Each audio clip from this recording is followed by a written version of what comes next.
เอาสาธุขอเสียงปรบมือดังๆกับการแสดงของสาวงามคนงามแห่งจังหวัดนครพนมนะเอาเปิ่นว่าคนนครพนมฟ้อนก่องงามลำก่องงามแผ่นดินธรรมแผ่นดินทองศรัทธาญาติโยมอีแม่อีป่อทั้งหลายเนอะขออนุญาตประชาสัมพันธ์การแสดงชุดนี้บ่มีค่าจ้างรางวัลสักอย่างศรัทธากว่าอาจารย์อันเปิ้นมีการแสดงมีรางวัลก่อนตอนนี้บ่มีเด้อแต่ประเดี๋ยวนี้จะหารางวัลให้กับนักจังฟ้อนเนอะแล้วก็อีกอย่างหนึ่งตอนนี้แจ้งให้ทราบว่าติศรัทธาพี่น้องอีป่ออีแม่ได้ร่วมบุญกันมาเมื่อสักครู่เนาะเพื่อจะถวายเป็นการชำระนิสงส์ที่เขาได้มาพักมาใจสถานที่แล้วครูบาอาจารย์เปิ้นจัดสถานที่ต้อนรับศรัทธาพี่น้องเฮาที่ครูบาอาจารย์นั่งฉันเข้าเปิ้นสร้างใหม่ศรัทธาบักกอนเป็นเมนอยู่หีบสร้างเพื่อจะฮือตันฮือเฮามาตานเตียนแล้วจะได้ใจเป็นที่ครูบาอาจารย์ได้ฉันภัตตาหารเฮารวมสตังกันเดกี้จะเอามาถวายเปิ้นมันได้เหี่ย17,283มันบ่ครบ20,000บัดเดี๋ยวนี้จะฮือน้องเจ้าขุนติดตามอาตมามาเป็นคนร้องเพลงต่อยอดน้องขุนจะร้องเพลงต่อยอดฮือครับยอดปัจจัยที่จะถวายวันนี้ฮือมันครบ20,000ตอนนี้ขาดอยู่2,717 บาทน้องเจ้าขุนจะร้องเพลงอยู่ลานพุทธนะแล้วก็เดี๋ยวจะฮือศรัทธาไผ่ก็ได้ไผ่จะเอาใส่บาทให้น้องเจ้าขุนอะไรมาร่วมบุญทีนี้แล้วจะนับดูว่าถ้ามันบอกครบ20,000จะปรับคนที่นั่งแถวหน้านี่เนอะเอาเปิดเพลงได้เลยอาจารย์ช่างเครื่องอยู่ตั้งใดอาจารย์เปิดให้ผมครับแนะนำตัวก่อนครับเอาละน้องเจ้าขุนเด็กชายรัตกิจป.ศิลาเด็กที่บ่มีแขนมาแต่กำเนิดศรัทธาญาติโยมฟังชีวิตน้องเจ้าขุนเนอะบางห้องยังบอกว่าเจ้าขุนมาตัว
ตรงนี้ก็ได้เดี๋ยวเอาให้เจ้าขุนเหมือนกัน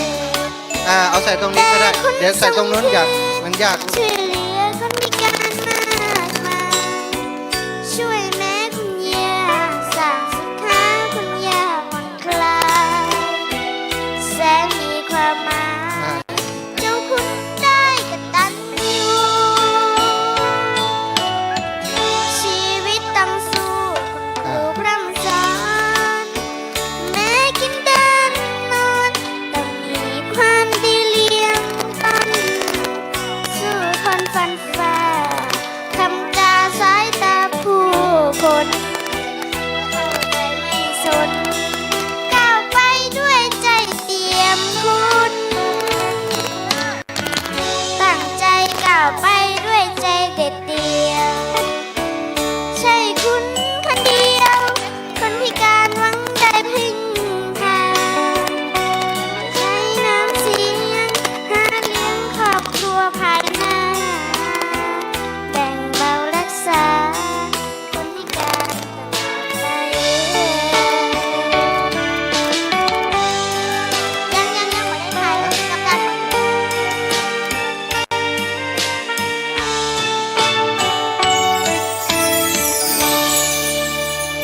อ่า ขอบคุณครับ เดี๋ยวคุยกันก่อนบอกให้ศรัทธาญาติโยมเนอะอันนี้รอบนี้ทำบุญนะ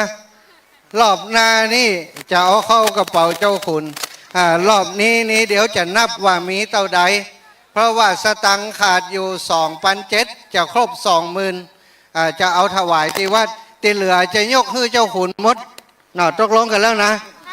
เอาย่ามาเทใส่นี่ก่อน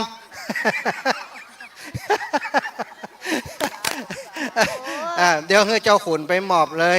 2,700เหลือนักอยู่โอ้เนาะเบิดก่อยเอาแต่อันนี้ซ่อมมาได้ลูกเอาละเนาะเดี๋ยวจะไปทางพุ่นเนาะปอกำนี้ไปด้วยเอาเจ้าขุนไปด้วยป่ะเอาเจ้าขุนไปด้วยเอาเพลงเดียวปอก่อนอย่างแม่เจ้าจ้ะสาธุมาเพลงเนาะใครจะหาน้องเจ้าขุนห่มๆเวมันฮ้อนเก็บกองเฮ้ยอาจารย์ก็แล้วชันชัย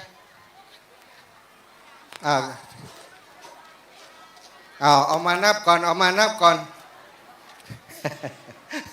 เอาเจ้าขุนมาทำบุญเกินมาแหมจัดมันจะได้มีครบอย่างเปิ่นปีนี้จัดนี่ลืมแขนวะกับนิ้วลุงพร้อมหรือยัง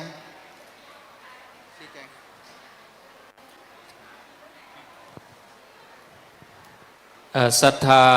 ญาติโยมหลังจากที่กินข้าวน้ำข้าวตอนเรียบร้อยแล้วตามกำหนดติเฮานัดหมายกันไว้ว่าเที่ยง20 นาทีเพื่อให้ศรัทธาได้เข้าห้องน้ำทำภารกิจส่วนตัว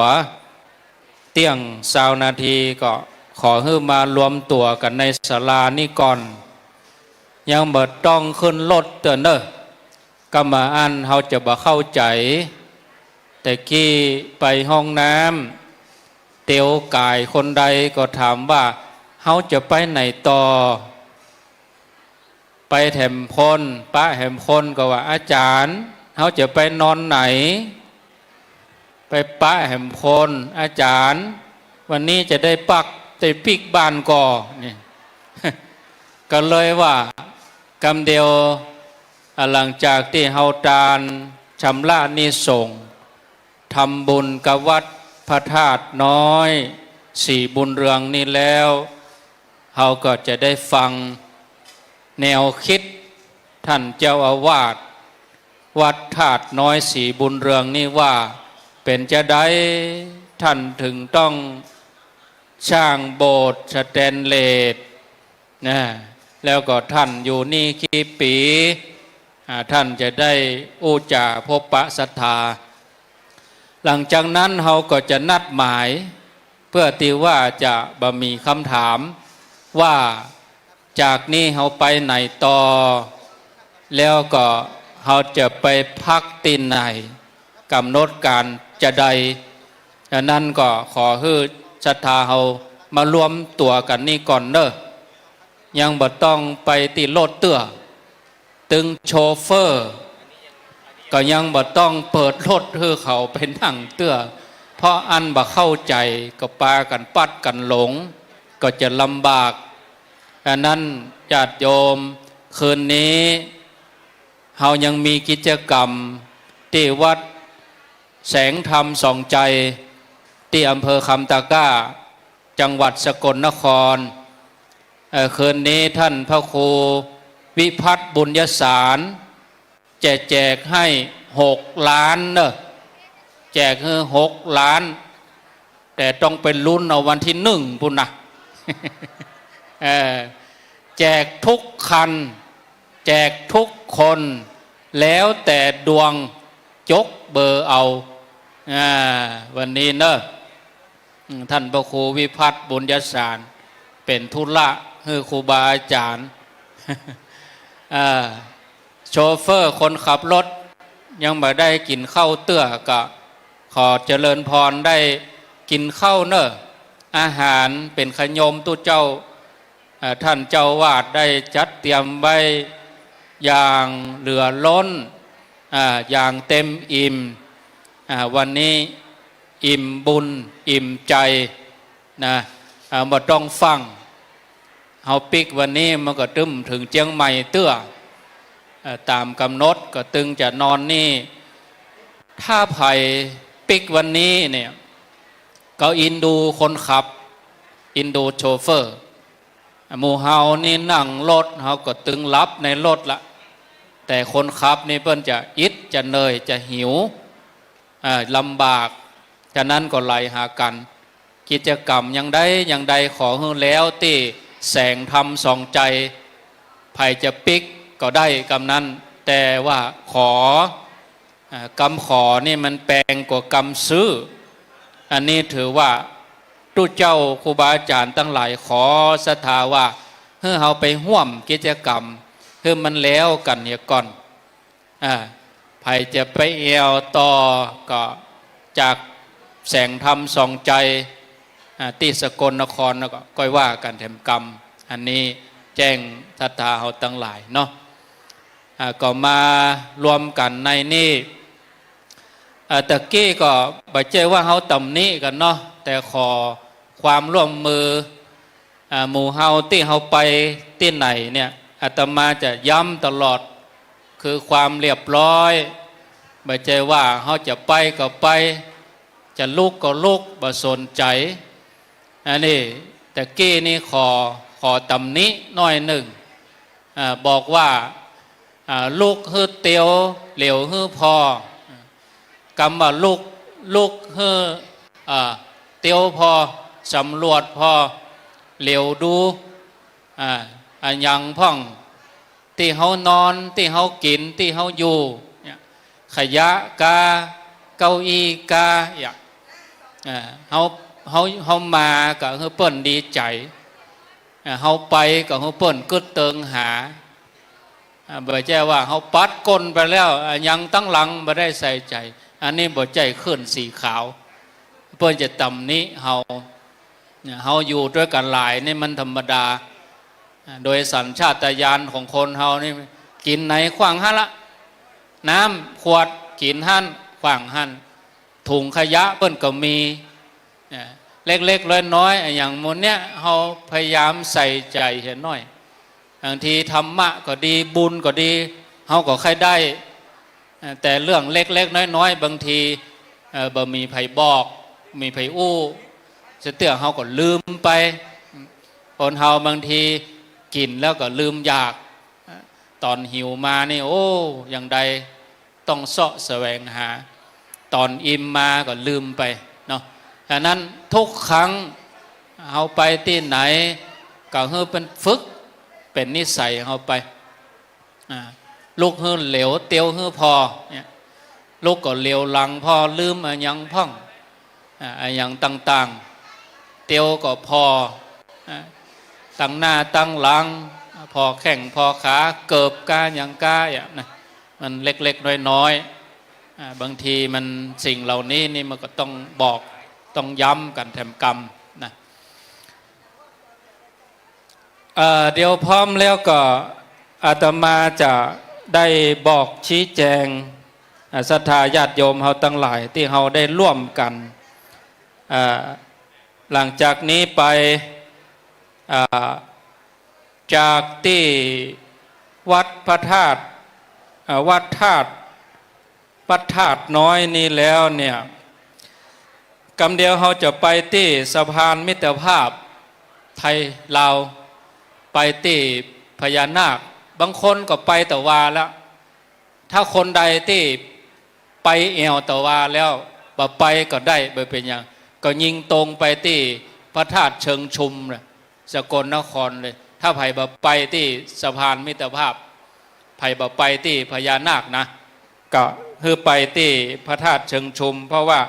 หลายคนตามกำหนดการนี่บางคนว่าข้าเจ้าไปแล้วไปตะวานี่บางคนก็ไปก่อนแล้วก็บ่เป็นหยัง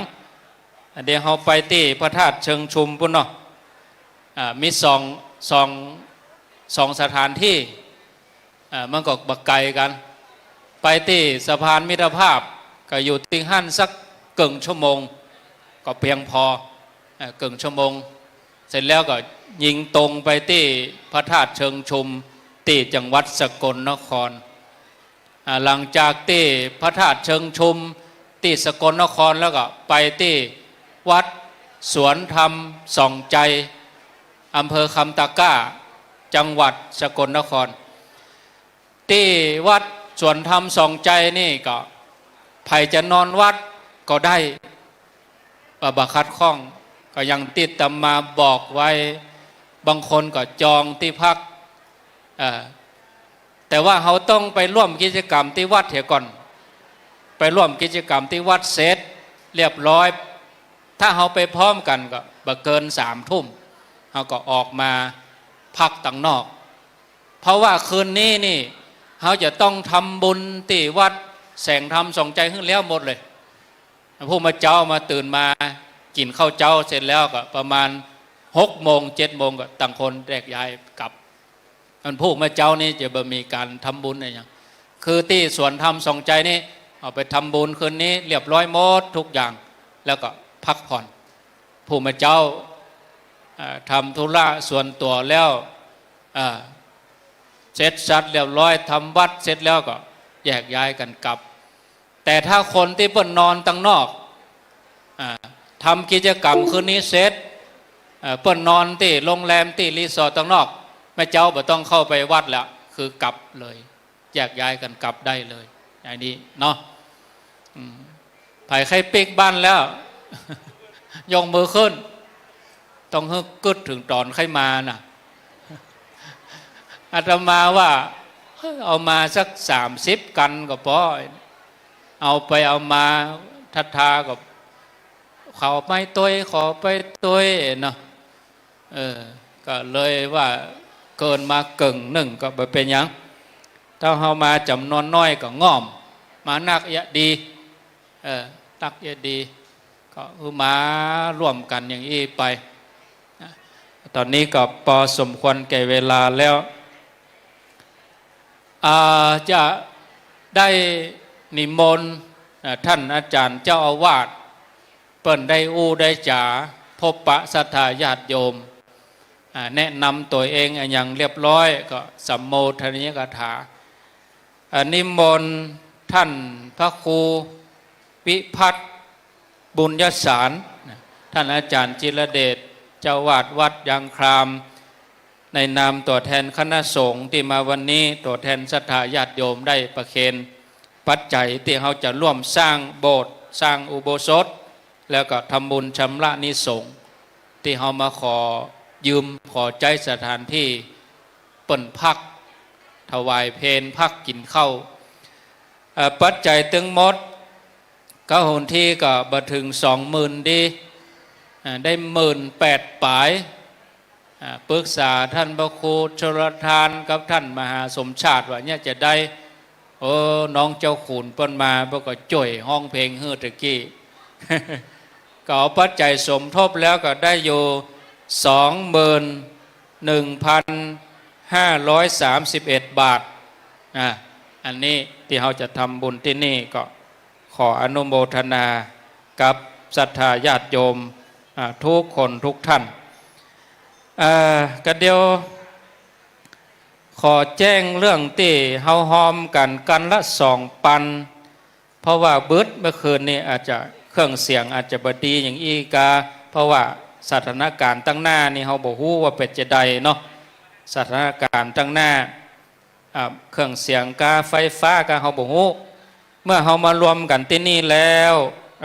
ศรัทธาพร้อมครูบาอาจารย์พร้อมแล้วก็ขออนุญาตได้แจ้งรายละเอียดกรรมเดี๋ยวเด้ออย่างบ่ฮู้เด้อรถวอก็ดีมา โทรศัพท์เดี๋ยวมันไปได้พิมพ์ไว้เนาะเดี๋ยวรอสักกรรมก็ครูบาอาจารย์ที่เปิ้นอยู่ทางบ้านเปิ้นก็ลุ้นตัวเปิ้นได้ตานกับหมู่เฮาทั้งหลายตัวเปิ้นฟังรายการได้ตานตัวกันนะอนุโมทนาบุญตัวครูบาอาจารย์พระเจ้าประสงค์บางท่านเปิ้นก็ฝากมากินตานทำบุญอนุโมทนาบุญร่วมกันโอ้ม่วนอกม่วนใจ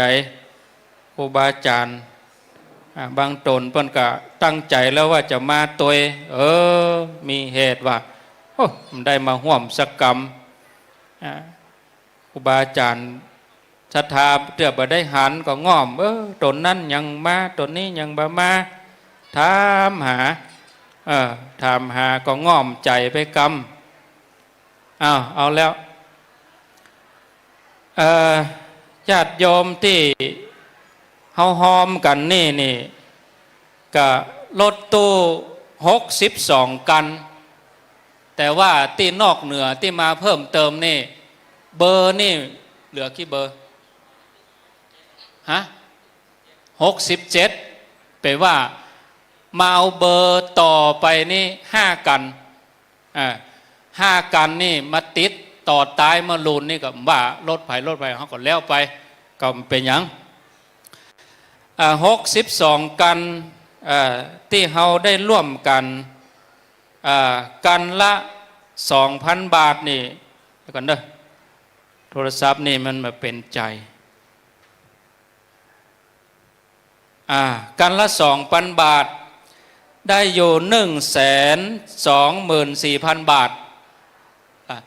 แล้วก็แปลงเสื้อให้คนขับรถนี่แจกฟรีหมดนะเสื้อคนขับนี่แล้วก็มาลูนนี่จ่ายมาจ่ายบอกโหเนอะคน200นะเสี่ยหมดลึงเลยก็นั่นนะหมดลึง จ่ายมาจ่ายบอกโหก็บอกว่ากันแล้วที่ใจเอาไปเป็นอย่างนั้นนะก็กล้าเสื้อคนขับนี่ที่เขาได้จ่ายไปก็เสื้อคนขับนี่63 ตัวรถนี่62อย่างบวกมา63ก็คือคนขับโซรถตุเจ้านี่กันนี่เนาะเป็น63โทรศัพท์นี่เดียวกันเด้อญาติโยมก็โยมจะไปฟังโทรหาเฮาเทื่อกาก็เขาก็ฟังทางบ้านพุ่นอันวิทยุมันดับมาอุปสรรคเกิดก็เสื้อ63 ตัวละ200 บาทเฮ้คนขับนี่แจกฟรีเป็น 12,400 บาทนะเสร็จเรียบร้อยแล้วอาหารที่เราได้ร่วมบุญกับเปิ้นนี่2 จุดละ 30,000ก็เป็น 60,000 บาทอันนี้อาหารตีเกาะแก้วแล้วก็ตีปุ้นแถมตีนะแสงส่องใจตีสกลนครสุดท้ายเนี่ยอันนี้เป็นอาหารแล้วก็รถตู้กันเนี่ยเบอร์1เนี่ยถ้าว่าเฮาบัดถวายความสะดวกให้ครูบาอาจารย์แต่ละตนนี่ก็บอกว่าจะเอาปัจจัยที่ไหนมาจ่ายก็รถตู้ก็เอาปัจจัยของศรัทธาที่เฮาหอมกันเนี่ยจ่ายให้รถตู้กันนี้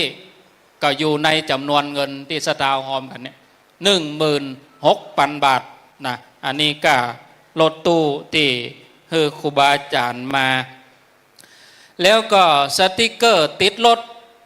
สติกเกอร์ที่ติดรถหน้าหลังนี่นะ ก็หนทีว่าจะแปลงสัก60ก็เลยเพื่อเอาเป็น70ชุดมันคูณ2เนาะคูณ2ก็คือ1เบอร์ก็2ใบเบอร์1ก็2ใบเบอร์2ก็2ใบก็คือติดหน้าหลังเนี่ยก็แปลงมาอยู่70แล้วก็เสียงสติกเกอร์นี่อยู่140ชุดนะ3,200 บาทแล้วก็ถวายอาหารครูบาอาจารย์กาน้ำกาตลอดเส้นทางจอดปุ๊บก็ถวายน้ำร้อนน้ำยังตนนี้จะชันยังโดยก็เอาปัจจัยตัวนี้ถวายให้ครูบาอาจารย์แต่ว่าก็มีคนสมทบทำบุญตัวพ่องก็เบาไปแม่ตั้งหลายกันเปิ้นหอมสตางกันมาแต่ว่าเพนนี่ก็ถวายปลอดภัยไปบ่ได้เอาปัจจัยตัวนี้เนาะแล้วก็ยอดสมทบที่เขาสมทบวัดแถม9 วัดนี่แถมวัดละ 2,500 บาท 2,500 บาทนี่เป็น 22,500 บาทค่าพัสดุ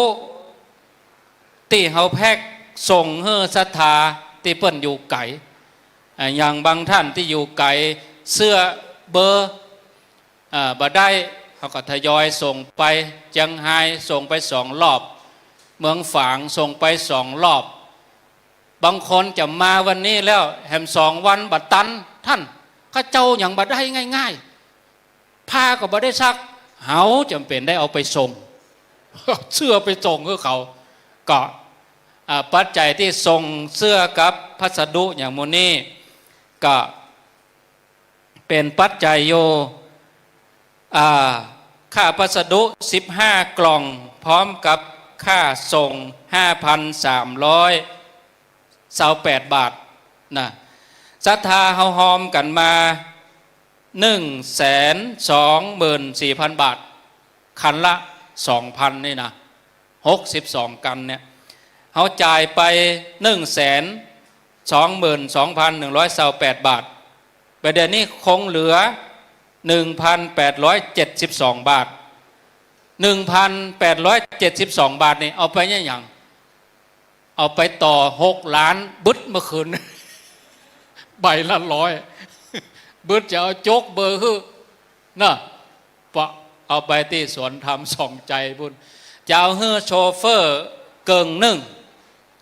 แล้วก็เอาเฮือศรัทธาเกิงหนึ่งจะแจกมด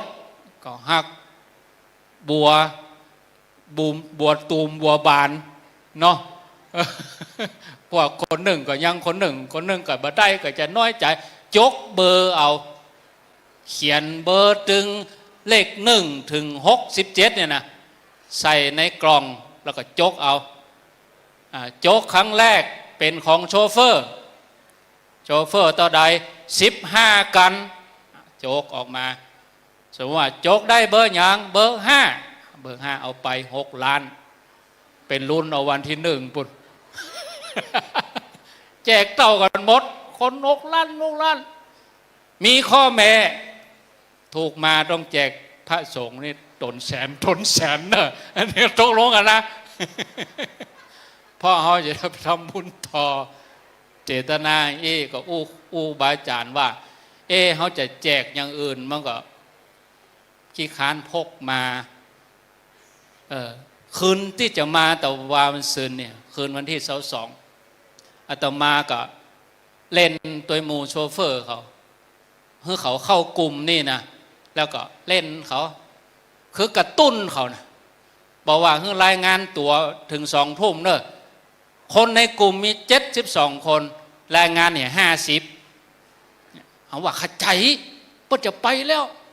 ดักปิงบะจ้างใหญ่ๆคนกระเป๋ามาจับสลากเวลาแรก2 ทุ่มเอารายงานตัวเลขขึ้นจืดครบหมดใช่ไหมคนเราต้องมีตรวจจอบเนาะ2 ทุ่มจับฉลากใครจะได้กระเป๋าได้ไปรถเบอร์48เบิร์ดแม่งกันเนาะบ้านดงหลวงอันนี้ก็จะเช็คแหมกรรมเวลา4 ทุ่มฟังรับเจเนอร์นี่นะบอกโชเฟอร์เขารางวัลเป็นพัดลม 16 นิ้วรายงานตัวด่วนนี่ค่ะขึ้นมาให้ปืดครบหมดต่อไปยกเบอร์ได้เบอร์ 7ปรากฏว่าเบอร์ 7ไม่ได้อยู่ในพื้นที่สกรรมเปิ้นมาแต่ว่าแล้วจำเป็นที่คนพัดลมใช้รถกันเนี่ยมาก็คือครูบาอาจารย์ว่าถ้าเอาพัดลมมา10 เสาเครื่องมันจะต่างเต็มเนี่ยเนาะมันหูจะเอาอย่างมาแจกก็เลยอู้กันอีกก็ถือว่าเป็นน้ำใจก็แล้วกันบางท่านเมื่อพอโลกกลางๆจะไปโอ้ตู้เจ้าหมดนี่มันส่งเสริมศรัทธาเล่นหวยเล่นบะมีเจตนาอย่างนะแต่มาเขานะคือมันเป็นน้ำใจจะไปตีความหมายเพี้ยนไปถ้าเข้าใจกันมันมีปัญหาแต่บางคนนี่มันมองเห็นมุมหนึ่งก็จะตีความหมายไปอย่างอื่นก็มันจะเสียหายอันนั้นคือเราเข้าใจกันเนาะอู้นักไปก็กินเวลาไปติ๊กเตี้ยงเกิงพอดีแล้วหนังท้องตึงหนังตาก็หย่อนเดี๋ยวฟังพระห้ามหลับท่านมาหาเอากล้องนี่ไล่แผ่นไปกับคนไผ่ลับก็แคบไผ่ลับก็แคบเอาเน้นตัดน้ำลายยืดท่านเนอะเอาไปตัดเป็น YouTube ออกมาประกอบเพลงพญานาคยาวเปิ้นอู้ทิมเบิร์นจะเป็นรับในรถพวกเราเด้อถ้าคนใดฟังพระรู้สึกว่าเหงาหลับแสดงว่าเราเท่าแล้วมันเป็นสัญชาตญาณของความเท่าเวลานั่งไม่หลับใช่กันเวลานั่งนี่จะหลับเวลานอนไม่หลับยันเดือคืนน่ะเวลานั่งฟังพระฟังเทศน์แงกเวลาบอกให้ไปนอนอู้คืนหุ้งเวลาเปิดให้นอนมานอนกอดเก็ดกันเลยผู้สูงอายุธรรมดาเข้าใจกินน้อยนอนน้อยแรงน้อยมีมากอย่างเดียวคือพูดมากเอาเนี่ยอู้นักพอแล้วเนอะศรัทธาไปนิมนต์ท่านอาจารย์เจ้าวาดได้พบปะศรัทธาญาติโยมแล้วก็จะได้ให้พรต่อไปครับขอนิมนต์ครับ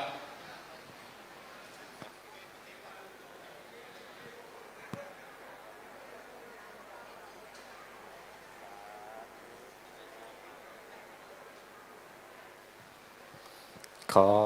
ถวายความเคารพท่านพระครูอภิวัฒนวิกรมนะครับรองเจ้าคณะอำเภอดอยหล่อหัวหน้าคณะพร้อมกับพระครูบาอาจารย์แล้วก็ขอเจริญพรศรัทธาญาติโยมเนาะโอ้ดีใจในวันนี้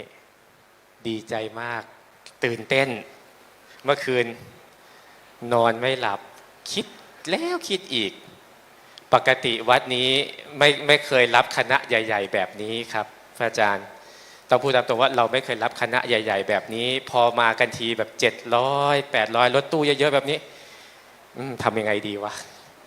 นั่งคิดแล้วโอ้หลายคนระดมประชุมเลยชาวบ้านประชุมผู้ใหญ่บ้านประกาศประชุมมาเราจะได้ต้อนรับศรัทธาญาติโยมอุตส่าห์มาเดินทางไกลมาร่วมบุญที่นี่มาทำบุญที่นครพนมวันนี้ดีใจและก็เป็นเกียรติกับวัดทัดน้อยครูบาอาจารย์มาถือโอกาสได้ขึ้นศาลาหลังใหม่ทำบุญศาลาเลี้ยงพระครับลืมแนะนำตัวไปเนาะคุยเยอะจนลืมแนะนำตัวอาตมานะครับมีชื่อว่าพระครูวินัยธรวิวัฒน์ยานวัฒโนเจ้าวาดวัดทัดน้อยศรีบุญเรืองอยู่วัดนี้มีแต่พระหนุ่มเนนน้อยอายุไม่มากครับ36 ปี16 พรรษาก็อยู่วัดนี้นะครับอยู่ตั้งแต่เป็นลูกวัดอยู่มา10 กว่าปี15 ปีที่อยู่วัดนี้ได้มาเป็นเจ้าวาดวัดนี้ตอนอายุ24 ปีเป็นเจ้าวาดที่อายุน้อย แต่ใจใหญ่ ต้องบอกว่าอายุน้อยแต่ใจใหญ่ใหญ่ยังไงในวัดนี้นะครับเราจะมีโบราณสถานอยู่ก็คือองค์พระธาตุน้อยถ้าญาติโยมมองไปทางด้านฝั่งนี้นอกข้างโบสถ์จะเป็นกองดินนะครับครูบาอาจารย์ครับกองดินตรงนี้คือพระธาตุน้อยเป็นโบราณสถานมีความเป็นมาเป็นไปเนี่ยมีความประวัติเล่าว่าในสมัยครั้งที่ก่อสร้างองค์พระธาตุพนมนะครับได้มีการเกิดศรัทธาญาติโยมเนี่ยอยากจะมาร่วมสร้างพระธาตุพนมแต่ชาวบ้านกลุ่มนี้นะครับไปสร้างพระธาตุพนมไม่ทันได้สวนทางกับกลุ่มที่สร้างที่เขาเดินทางกลับแต่ด้วยความที่มีศรัทธาในพระพุทธศาสนาก็เลยพากันสร้างเป็นพระธาตุน้อยขึ้นในบริเวณวัดนะครับเสียดายอย่างหนึ่งครับอาจารย์ไม่มีรูปบันทึกในประวัติศาสตร์ว่าพระธาตุน้อยมีหน้าตาอย่างไงแต่สันนิษฐานว่าน่าจะเหมือนกับองค์พระธาตุพนมองค์ดั้งเดิมองค์ยุคแรกๆนะครับโดยในพระธาตุน้อยนะครับจะบรรจุพระอังคารขี้เถ้าของพระพุทธเจ้าที่อยู่ตรงใต้ฐานขององค์พระธาตุตรงนี้นะครับแล้วก็มีการบูรณะก่อสร้างไปอยู่ยุคหนึ่งก่อสร้างครอบองค์พระธาตุน้อยปรากฏว่าสร้างไม่สำเร็จครับฝนตกลงมาหน้าฝนนี่แหละฝนตกลงมาดันพระธาตุน้อยแตกหลังจากนั้นก็ไปขึ้นทะเบียนกรมศิลปากรเอาไว้ขึ้นทะเบียนเท่านั้นแหละครับรู้เลยว่าทำอะไรไม่ได้แต่ด้วยความที่ว่าใจเนาะเป็นตั้งแต่เป็นลูกวัดจะมองพระธาตุน้อยอธิษฐานตลอดว่าขอให้ได้เป็นผู้นำสร้างพระธาตุน้อยอธิษฐานไว้ให้ได้เป็นผู้นำสร้างให้พาญาติโยมได้สร้างพระธาตุน้อยวันดีคืนดีก็ได้มารับตำแหน่งเจ้าอาวาสเนื่องจากว่าเจ้าอาวาสองค์ก่อนท่านลาสิกขาไปนะครับก็รับตำแหน่งตรงนี้ก็อาศัยอธิษฐานบารมีเนาะอธิษฐานทำวัดเย็นก็จะอธิษฐานตลอดว่าขอให้ได้สร้างให้ได้สร้างให้ได้สร้างแล้วก็ในระหว่างนั้นเนี่ยเก็บปัจจัยเก็บหอมรอมริบครับเก็บไปเรื่อยๆอายุ24ได้สร้างตอนอายุ29กว่าจะได้สร้างตอนอายุ29ครับถึงได้สร้างองค์พระธาตุน้อยองค์นี้ที่เด่นสง่าสร้างตอนอายุ29ครับตอนการก่อสร้างใครก็บอกว่าอายุยังน้อยทำไม่ได้หรอกทำไม่สำเร็จหรอกเป็นยากำลังใจอย่างดีพระอาจารย์เหมือนกำลังใจให้กำลังใจเพราะว่าพระอาจารย์อาตมาเนี่ยจะมีความคิดว่าถ้าเราไม่สู้เราจะแพ้เราจะไม่ไปตามคำของคนอื่นเราจะเป็นตัวของตัวเราเองใช้ความศรัทธาเป็นตัวนำใช้ความเพียรและสติปัญญาเป็นตัวตามก็สร้างมาเรื่อยๆสร้างมาเรื่อยๆจนสำเร็จใช้เวลาก่อสร้าง2 ปีครับโดยไม่มีเจ้าภาพใหญ่ๆเลยเราอาศัยศรัทธาจากญาติโยมคนนั้นคนนี้ช่วยกันบริจาคคนละนิดคนละน้อยครับจนสำเร็จทีนี้ณตอนนี้เนี่ยครับคือการก่อสร้างโบสถ์สแตนเลสก็มีที่มาที่ไปอย่างนี้ครับที่เป็นโบสถ์สแตนเลสขึ้นมาเนี่ยเกิดจากว่าโบสถ์หลังเก่าเราตั้งติดถนนนะครับอายุเยอะแล้วก็บวกกับว่าเทคนิคช่างสมัยนั้นอาจจะยังไม่ดีพอได้รับแรงกระแทกจากถนนเวลารถวิ่งผ่านรถคันใหญ่ๆรถบรรทุกคันใหญ่ๆวิ่งผ่านเนี่ยโบสถ์จะสะเทือนแล้วก็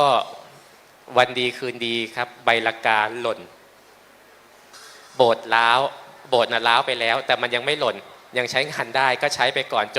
จนวันหนึ่งใบลากาที่ติดโบสถ์หล่นก็เลยปรารภเหตุว่าสงสัยท่านคงอยากให้สร้างใหม่สร้างแบบ ก็เลยคิดว่าคงถึงเวลาจะทำใหม่ในเมื่อมีโอกาสทำมีโอกาสแล้วก็อยากทำให้มันดีที่สุดอยากทำให้ได้อยู่ได้นานที่สุดอยู่คู่กับพระพุทธศาสนาเพราะว่าอนาคตเราไม่รู้ว่าจะต้องวนเวียนกลับมาเกิดอีกไหม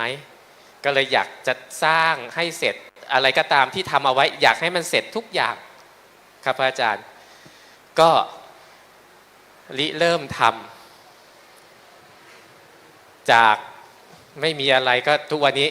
พยายามนั่งคิดนั่งทำหาวิธีทำทุกอย่าง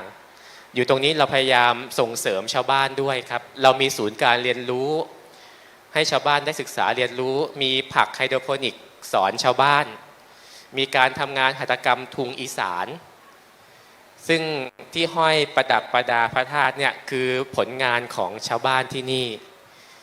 เป็นฝีมือของชาวบ้านของลูกศิษย์ที่ได้ทำที่นี่ครับเราทำเอาเพื่ออนุรักษ์วัฒนธรรมอีสานด้วยแล้วก็ส่งเสริมให้กับชาวบ้านได้มาเรียนรู้ได้มาศึกษาโดยเฉพาะกลุ่มของนักเรียนนะครับกลุ่มของเยาวชน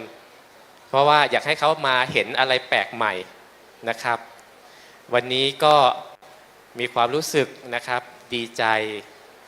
แล้วก็ปลาบปลื้มที่คณะครูบาอาจารย์เมตตาแวะมาโปรดมาฉันอาหารเนาะมาฉันภัตตาหารให้ในใจคิดอยู่จะทำอะไรถวายท่านดีคิดเยอะครับอาจารย์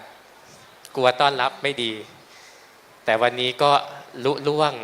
ไปได้ด้วยดีถือว่าโล่งใจครับอาจารย์อยู่มีคนมาร่วมมีคนมาช่วยสร้างช่วยทำนะครับโดยเฉพาะโบสถ์สแตนเลสครับอาจารย์ไม่ง่ายเลยที่จะสร้างหลายๆครั้งมีความรู้สึกท้อแท้เพราะมันใช้งบประมาณในการก่อสร้างค่อนข้างสูงมากไม่เคยสร้างอะไรที่มูลค่าเยอะขนาดนี้มาก่อนแต่คิดว่าเพื่อความมั่นคงเพื่อเป็นหลักฐานทางประวัติศาสตร์ของพระพุทธศาสนาให้เป็นศาสนสมบัติของวัดยอมครับอาจารย์ทุ่มสุดแรงกายแรงใจสุดกำลังความสามารถก็วันนี้ก็ดีใจแล้วครับที่คณะครูบาอาจารย์คณะศรัทธาญาติโยมได้มาทำบุญที่นี่ก็ขออนุโมทนาบุญกับทุกท่านนะครับก็ขอบารมีธรรมนะครับองค์พระธาตุน้อยศรีบุญเรืององค์พระธาตุพนมปกปักรักษาคุ้มครองคณะครูบาอาจารย์ทุกท่านคณะศรัทธาญาติโยมทุกท่านขอให้มีแต่ความสุขความเจริญนึกคิดปรารถนาสิ่งใดก็ขอให้สมความมุ่งมา่ปรารถนาสำเร็จทุกสิ่งทุกประการทุกท่านทุกคนเทินให้พรเลยรับพรนะครับยะถาวาเรวะหาปุราปริปุเรนติสาคารังเอวะเมวะอิโตทินังเปตานังอุปกปปติอิจิตังปฏิตังตุมหังคิปะเมวะสมิจจตุสัพเพปุเรนตุสังกัปปาจันโทปนรสโสยะธามณิโชติรสโสยะธาติโยวิวัชชันตุสัพพะโรโควินาศตุมาเตภวัตวันตรายโยสุขีทีขายุโกภวะอภิวาเรสนิจจังวุฒาปัจจายโนจตารโอธรรมวัฏันติอายุวันโนสุขังภะลังภวตุสัพพมังคะลังรักขันตุสัพพ พระเทวตาสัพพพุทธานุภาเวนัสสทธโสทิภวันตุเตภวตุสัพพมังคลังรักขันตุสัพพะเทวตาสัพพะธรรมานุภาเวนัสสทธโสทิภวันตุเตภวตุสัพพมังคลังรักขันตุสัพพะเทวตาสัพพะสังฆานุภาเวนัสสทธโสทิภวันตุเต สาธุหิตบ้านเฮาเมืองเฮาตั้งกรรมผาธนากล่าวกรรมหยาดน้ำวันตาหลวงวันตาน้อยพร้อมกันเด้ออิตังตานากรรมังนิปปานาปัจจายโยโหตุโนนิจังอิตังศีลานิปปานาปัจจายโยโหตุโนนิจังอิตังภาวนากรรมังตุโนนิจังยังกินจิกุสาลังกาตาปังกัมมังสัพเพหิเตหิกาตังปุญญังโนอนุโมทันตุสุนันตุพนโตอัตตมิงทานเนอาทิคาตาทิคายุกาสะทาหนตุสุขีอัตตานังปาลิหะลันตุมาตาปิตาสุขีหนตุตุขาปะมุนจันตุสัพเพญาตากาสุขิตามุนจันตุสัพเพอะญาตากาสุขิตาหนตุตุขาปะมุนจันตุสัพเพยัคขาสัพเพเปตาขิตาหนตุตุขาปะมุนจันตุสัพเพนักขัตตาสุตุขาปะมุนจันตุสัพเพเทวาสุขิตาหนตุตุขาปะมุนสัพพะสัมปตินังสะมิชันตุโววันตามิพุทธังสัพโตสังฆามาทะเมพันเตวันตามิธัมมังสัพพังเมโตสังฆามาทะเตวันตามิสังฆังสัพพังเมโตสังฆามาทะเมอุปัชฌาย์อาจาริโยสัพพังเมโตสังฆามาทะเมพันเตวันตามิกัมมาทาโนสัพเมโตสังฆามาทะเมพันเตวันตามิอารามเมพัทธสีปังเมโตสังฆามาทะเมพันเตวันตามิเจติยังสัพปังสัพปัตเนสุปฏิทิตาสาลีละธาตุมหาโพธิงโลปังสักกาลังสัทธานาคะโลเกเตวะโลเกภัมมะโลเกทิเปสาลิลาธาตุโยเกสาธาตุโยอะละหันตาธาตุโยขันธะกูติงจตุลาสิติสหัสเสธรรมักขันเตสังปาทะเจติยังอะหังวันตามิสัพพะโสบินหน้าไปตังพระธาตุน้อยพุ่นเด้อจะวันตาน้อยเนาะวันตาน้อยเจติยะเจ้า วันตามิพันเตสัพปังอาปาราทังคามะธรรมเมพันเตปุญญังสามินาอนุโมทิตัมปังสามินาปุญญังไมหังทาตัพพังสาธุสาธุอนุโมทามิกระเดียวไปถ่ายรูปเดี๋ยวก่อนเนอะตึงหมูเนี่ยบ่ได้ถ่ายรูปหมูก็เด้อ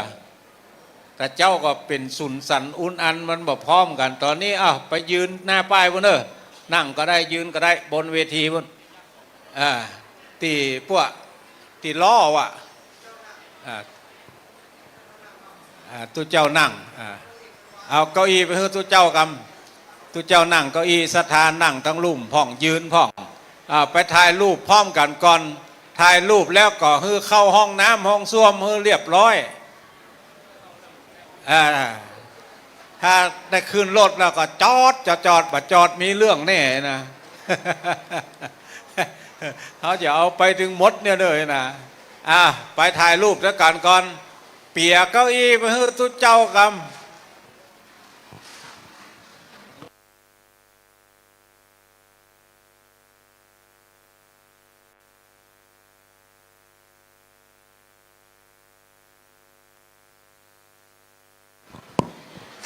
ไปสะพานมิตรภาพเนอะโชเฟอร์อู้แล้วแต่กี้นี่เนาะลุกก็ลุกเลย เก้าอี้ขยะพอเฮ้อเปิ่นกำอู้แล้วบะเดียวเนี่ยลืมไปละลุกเฮ้อเหลียวเตียวเฮ้อพอภัยจะสนับสนุนผลิตภัณฑ์ชุมชนก็มีเนอะกระติกก็มีกระเต็บก็มีเป็นตะกร้าก็มีซ่าก็มีกัวก็มีก๊อกก็มีสนับสนุนผลิตภัณฑ์ชุมชนเอาศรัทธาเข้าไปจัดเดี๋ยวก่อนตัวเจ้าตึงบัดยากตัวเจ้าน้อยตัวเจ้าตึงบัดไหลเบาเดี๋ยวจัดคนก่อนจัดพอสถานที่ตัวเนอร์เป็นเก้าอี้เป็นครัวเป็นขยะที่เฮานั่งเฮาอยู่เฮาใจเอาศรัทธาไปนั่งก่อนขยับรถตู้กันหน้านั้นมาหน่อยดีกว่ารถตู้สีขาว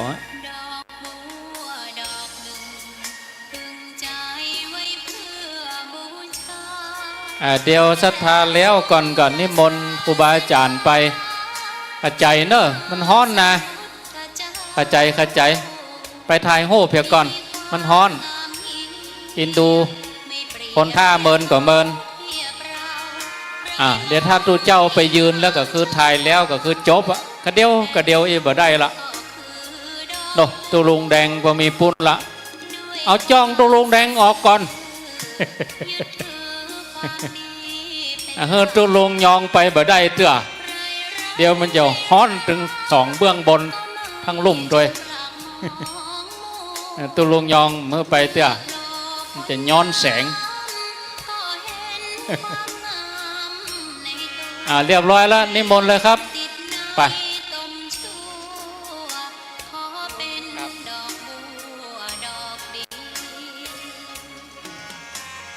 นิมนต์นะครับครูบาอาจารย์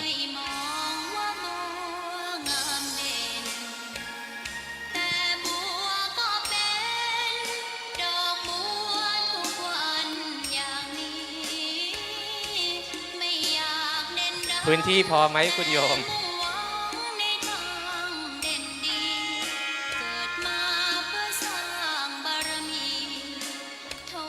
รองเท้าไปไหนโยมแม่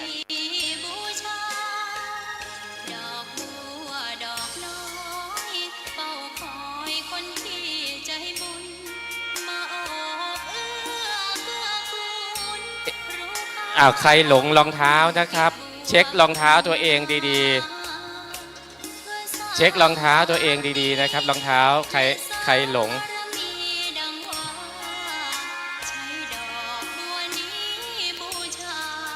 เอาพระมาเก็บภาพหน่อยลูกมาโดยไว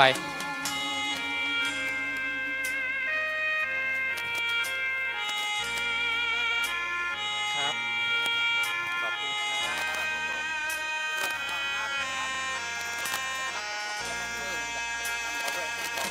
รับพนมมือนะครับพนมมือ1 2 3ข้างหน้ายังไม่เรียบร้อย ข้างหน้ายังนั่งไม่เรียบอ้าวอ่ะดูกล้องนะครับ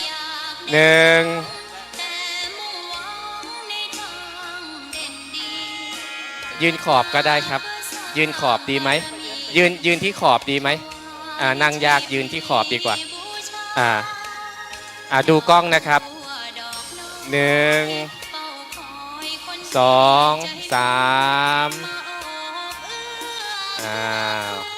กล้องหลายกล้องครับเอาใครจะทายเดียวกับตุลุงแดงตุลุงแดงจะยืนนี่1 ชั่วโมงเอาทายเดียวกับตุลุงแดงเนอะตนกลางจ้องนี่นะ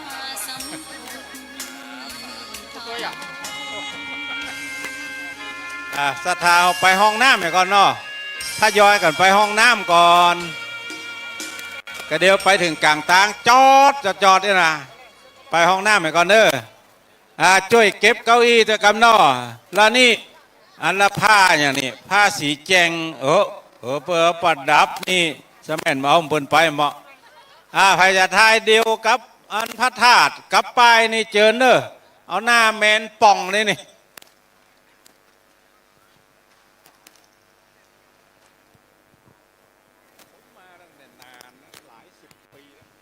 ครับพามาบัว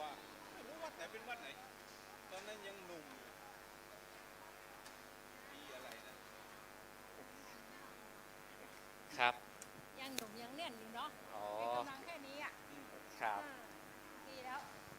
อนุโมทนา สาธุครับโยมแม่ ยังไม่ได้72แล้ว โอ้ เพิ่งได้มาจะไม่ได้มาเหมือนกัน โยมแม่อยู่จังหวัดอะไร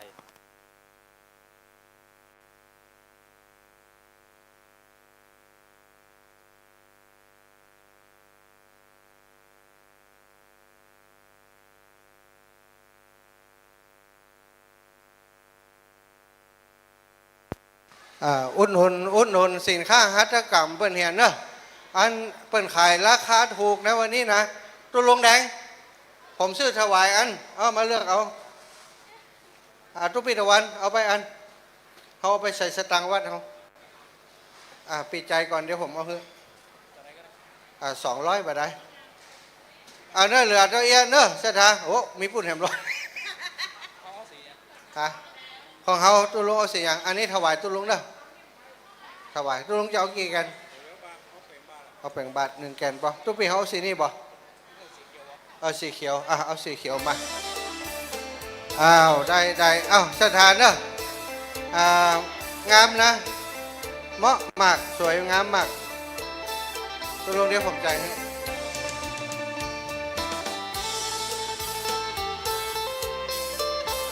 โอ้ปีสีนั้นงามเป็นอะไรสีนั้นงามเอาสีนั้นเอาก็ลูกเอาเฮียเอาแอมเข้า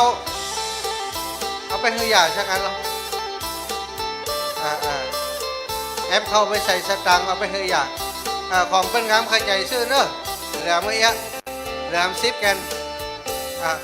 นอกสีงามหน่อยสีพุ่นสีนี่สีน้ำเงินใจเดี๋ยวถวายอาจารย์เอาไปให้อาจารย์ลงอันนี้เป็นทุกอย่างเอาตังค์ก่อนเลยลูกเดี๋ยวมาเอาป่ะพึ่งลก